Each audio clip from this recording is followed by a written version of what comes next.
A pleasure to meet all at last. And so, today, it is officially another Monday. Another time where I can begin a whole new week of films I'm willing to talk about again, material. So for this occasion, with the upcoming release of two more big films that we're expected to see, Megalopolis and The Wild Robot, I'm probably going to settle on the latter when it comes to talking about another new film, theatrically speaking. But, coming out of my review of Transformers 1, it was an astounding piece. Certainly one of the first major ways to help tie together the new fans and the old fans of Transformers alike. Anyways though, here on this particular Monday, I'm actually going to kick it into overdrive and start marathoning through a pretty big series. Yep, with the likes of Tara Reid, Ian Ziering, and many more, we're going to cover the Sharknado hexology. Yep, this was the TV film series that certainly did become a lot more than what the title itself claimed to be.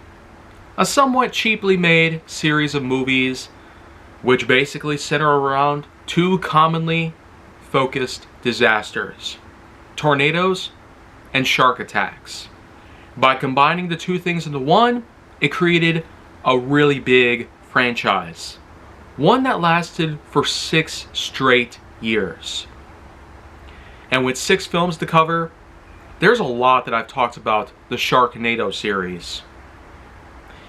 But as we know, there's no better place to go than to start with the very beginning.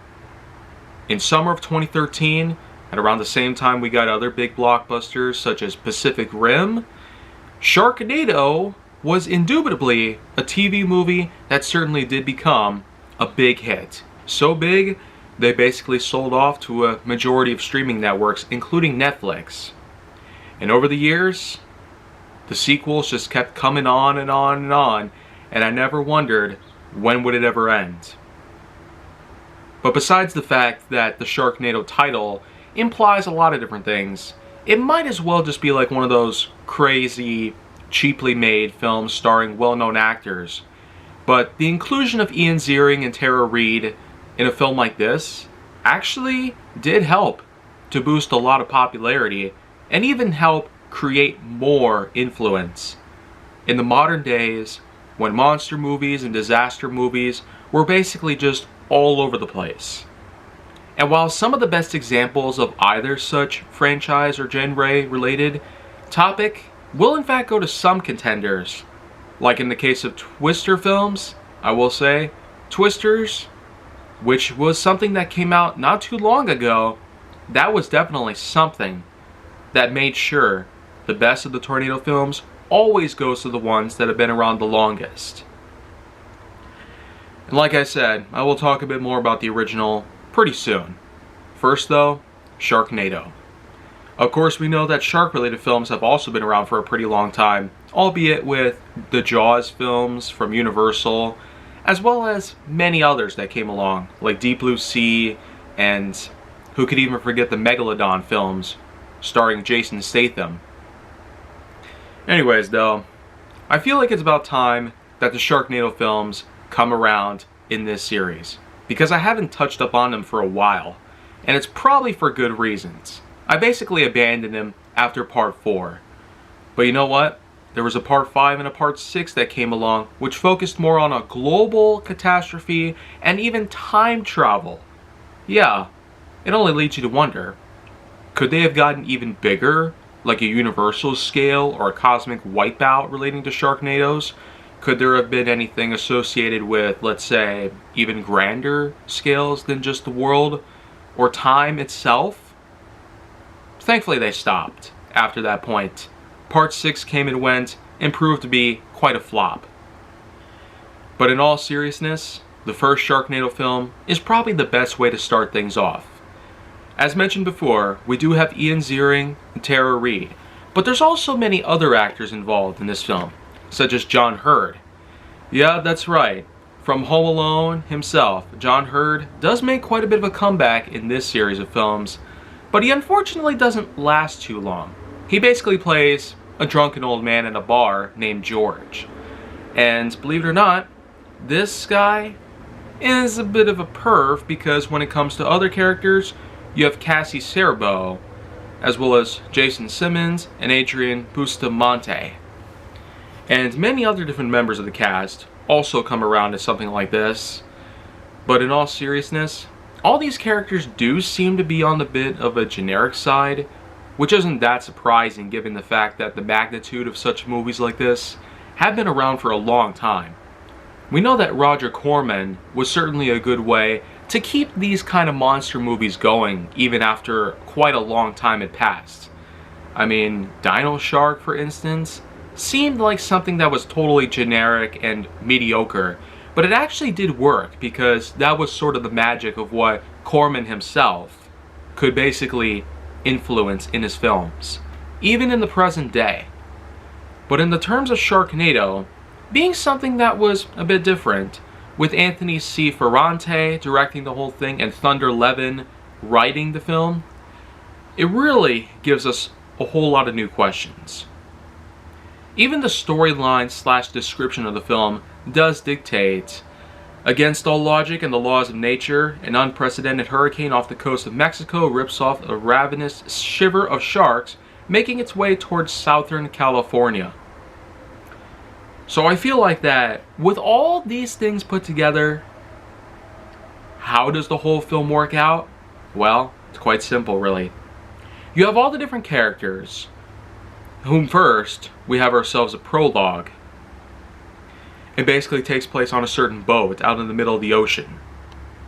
The ocean itself comes across a series of waves, as well as a storm that flings sharks onto the boat, and the crew get eaten alive by these sharks as they're flung onto the boat and have no way of defending themselves.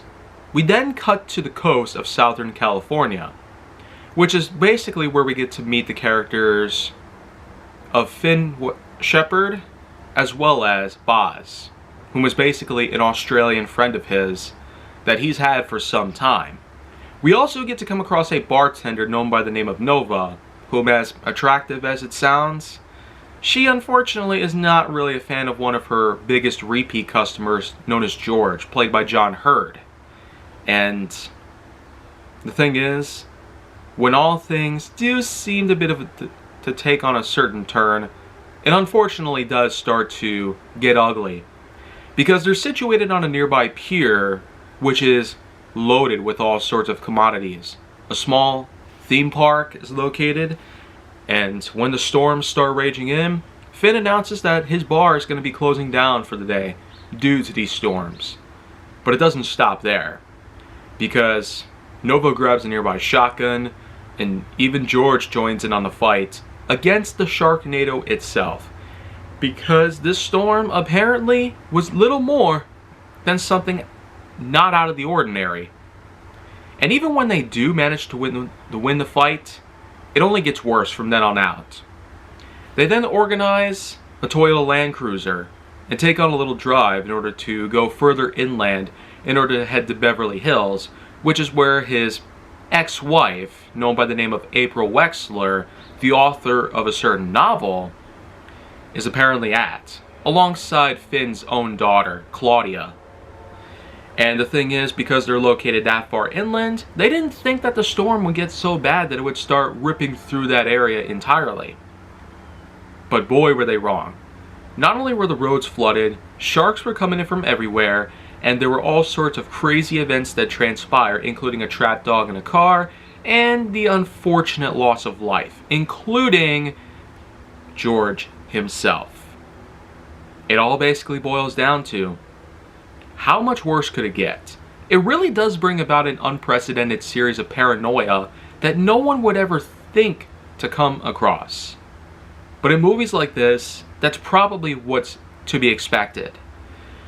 And I feel like that, in all seriousness, anyone ought to take a look at these films and really look into the magnitude of disaster, drama, and a certain story of love turned hate against each other, and then love again after time has passed.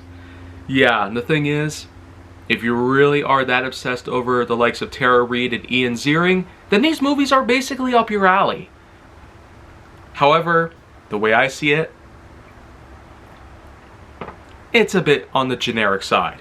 And I feel like that is more or less just a common keyword that most people might put on this, because with all the different monster movies that have come around, with the likes of sharks, spiders, dinosaurs, and a lot of other things, it's certainly quite a trend to take on.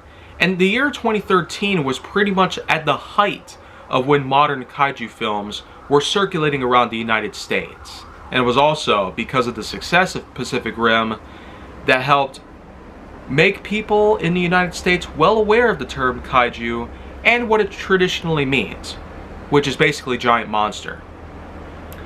And since then, a lot of us have been taking this type of film series pretty seriously, especially thanks to Legendary Pictures and Warner Brothers, who basically used Universal's own properties such as King Kong and Godzilla, because after all, Universal was the main copyright holder of these franchises. But because of Warner and Legendary's success with these films, known as the Monsterverse, or LMV for short, it basically became a bit of a modern success.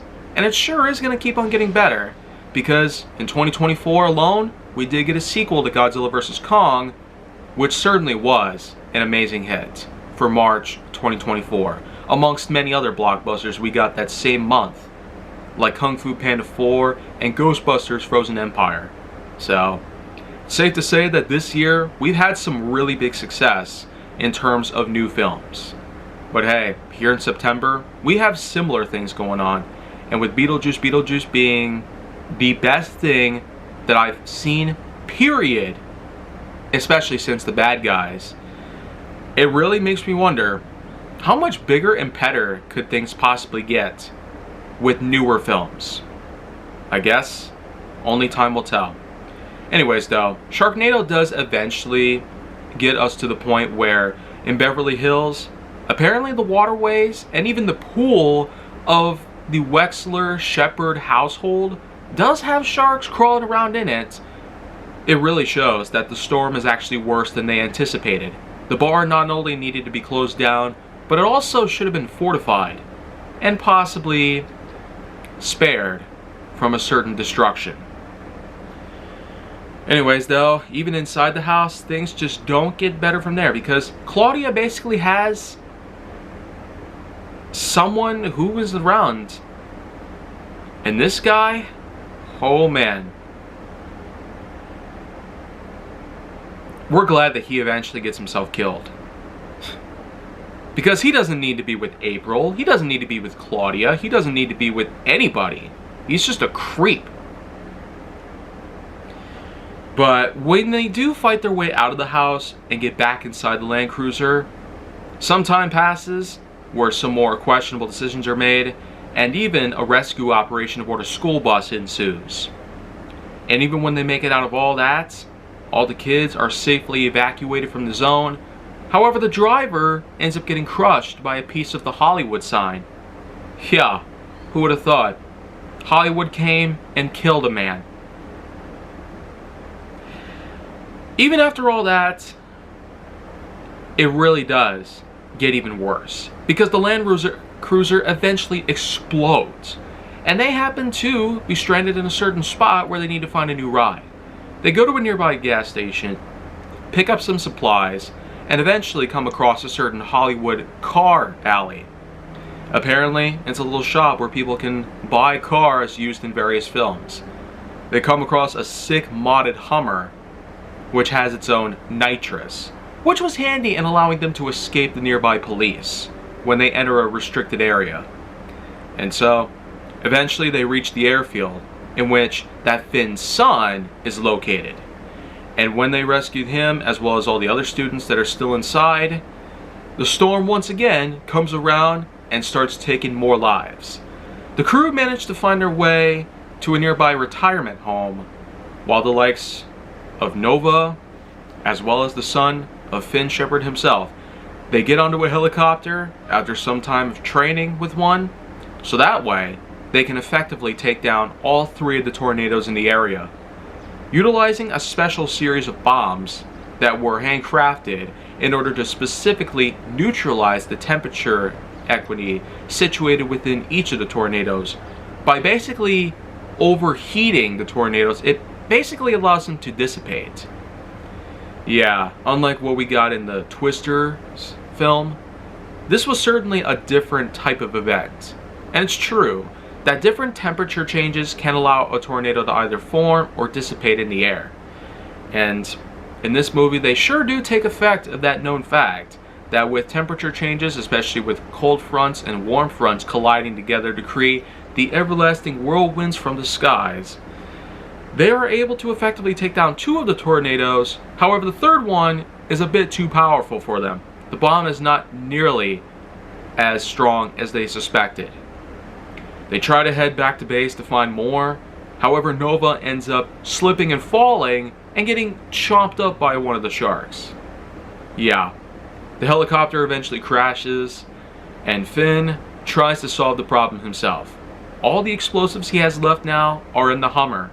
He makes his way over there, gets the bombs ready, primes them, arms them, and sets the nitrous on full blast. The Hummer leaps off a nearby hillside, going into the tornado, and as Finn jumps out to see if it works, surprisingly, it does. The fuel tank and the gases from the tanks inside the car itself are all enough to take down the tornado. But now, there's only one problem left: to finish off the remaining sharks. And as Finn does so, he ends up grabbing a chainsaw and even jumps straight into the mouth of one of them. Yep, it's that certain scene in the movie where a man is brave enough to jump into the mouth of a certain terrifying beast in order to not only fish his way out with a chainsaw or other weapon by breaking them from the inside out, but he also manages to, believe it or not, find Nova's body inside. What a coincidence. I mean, that is impressive. She is, believe it or not, still alive. And wow, does she really hate sharks? Yeah, it's based upon a certain scar that she showed by a complete accident. But to be fair, Finn's son does have himself a certain wound of his own that he's kept a hold of for a pretty long time. They both basically have feelings for each other and a few things in common. And so it does overall make sense that the two be together, perhaps. But only time would tell. Little did we suspect, though, that sequels would start emerging as of 2014 and continue all the way through 2018. So who would have thought? I was basically during my summer through 7th and 8th grade by the time the first film came out, and the final film came out after a while had passed since I graduated high school, right then and there. So how does this first film go down out of 6 in total? Well, the way I see it, it's probably seen as more of an instant classic. And the official Sharknado theme song still does live on in many hearts of many fans of Ian Ziering, Tara Reid, sharks, tornadoes, the state of California, Toyotas and Hummers, rock music, etc. I mean, there's a lot of things we could take away from all this. The usage of disasters, governments, old people, helicopters, bombs, and tons of other things that I could identify with this film. In many different ways, I consider this one to be the first film in the series, but yet still does have some things that are meant to be worked on.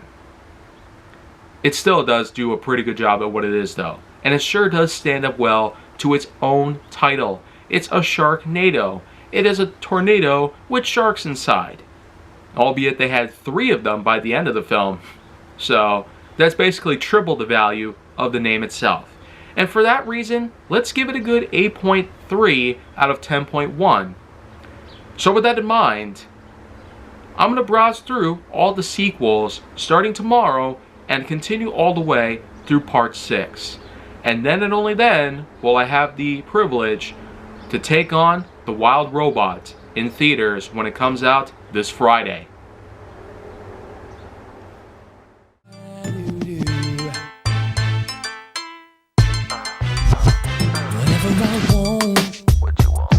Usually get, and I'm thinking and I want you.